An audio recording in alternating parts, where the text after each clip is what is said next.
Бір үзім нан. Ерте заманда бай мен кедей көрші болыпты. Олардың араздығы сондай, бірін-бірі көргісі келмейді екен. Байдың үйі кең, әдемі болыпты.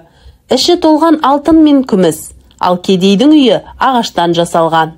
Алтын мен күміс түгілі нанын әзер тауып жүрген жан екен. Егін егіп, өз күнін өзі көріпті. Бір жылы көктемде алапат су тасқыны болады. Бай алтынын көтеріп ағаштың басына шығып кетеді. Ал кедей болса, бір көмеш нанын қойнына салып, ол да ағаштың басына көтеріледі. Су тасқыны 15 күнге созылады. Бір күні қарны ашқан бай кедейге: «Әй көрші, сен мына бір кесек алтынды алда маған бір үзім нан бер» дейді.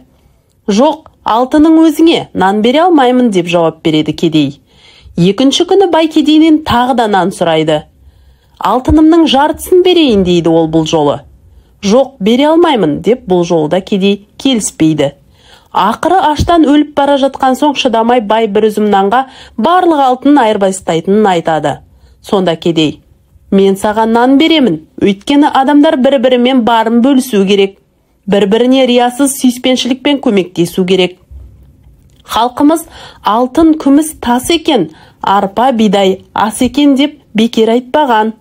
Ал келесі күні су тоқтап, кедей мен бай ағаштың басынан түсіп, бастарына түскен қиындықтан сабақ алып, бұдан бұлай тату-тәтті көрші болып өмір сүруге уәделесіпті.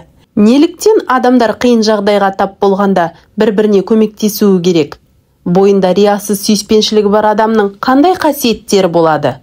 Сендер осындай қиын жағдайда өзгелерге көмек берер ме едіңдер? Сүйіспеншілік адамның бойында болу керек қасиеттердің бірі.